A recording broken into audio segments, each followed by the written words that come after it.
After adopting his first dog in 2006 from Australia, Hasnul simply could not stop himself from adopting more.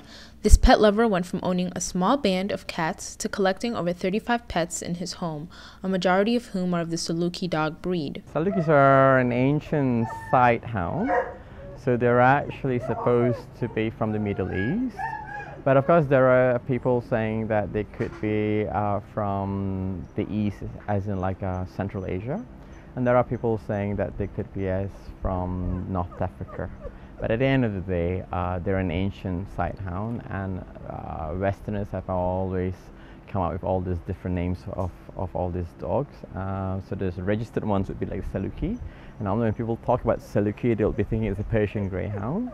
I actually got to know about them as early when I was in secondary school. Rather than reading about chemistry and physics, I was intrigued by nomadic people, and I realized that most of these nomadic people are Muslims. About 80% to 90% are from Central Asia up to West Africa. And I've always realized they've got this skinny dog. But I was like in my teens, probably 16, 15, I wasn't really bothered so much. But I was very intrigued, Muslims having dogs and stuff like that. It was interesting for me, but I didn't really dwell to that. I mean, when you come from a society where dogs are a bit of a taboo thing, so we just left it as it was. So I became a veterinarian. I decided to actually have dogs of my own to actually feel how it is to be a dog owner. I saw this documentary by National Geographic, and you've got this Bedouin praying in the desert, and you've got this beautiful, elegant looking dog. And I was just thinking, is this the skinny dog I was actually reading about long time ago, like 20 odd years ago? And that's when it intrigued me to go find out more about this breed. I prefer to be an independent person with an independent kind of dog. Because of my athletic lifestyle, I like a running dog, so I can't actually, not fond of a dog with short legs and stuff like that. So an athletic dog, a fit dog, and also an independent dog. And I realized this is just specially meant for me. When I had my first Saluki, I was absolutely fascinated by it. In fact, I was smelling it every day because I could not believe it didn't smell. And that's how I got from one to another. And I guess I went into this so-called crazy phase. I want another one. And that's how I got the second one. And I want another one. I got the third one. But we have all in all 5 in the year 2007, 2008. Until we got our first litter in 2008. Yeah. From the experience I've had them since 2006, you normally have to wake them up for the morning run. So what I'll do is basically I sort out myself first. Then eventually we sort out the Salukis. They get into the truck. I don't have 2, I don't have 3, I've got all in all 14 currently. So they all go into the truck, all 14, I'll go up the hills.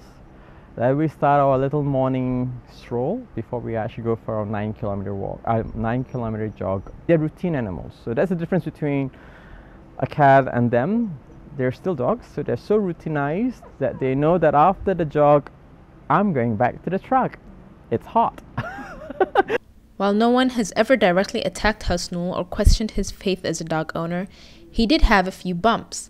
After adopting his first dog in 2006, Hasnul reported that children in the neighborhood threw stones through the fence and onto his yard, leading him to build a concrete fence. I had my German short-haired pointers. It was a nightmare for a while, but I wouldn't want to touch on that. But we still have the same neighbors. Alhamdulillah, they're all fine. We smile at one another. The kids come to the house, and the kids actually touch the dogs. But I always tell them, please wash your hands after touching any animal. But probably because I'm a veterinarian, I seem to escape a lot of those nasty looks or whatsoever.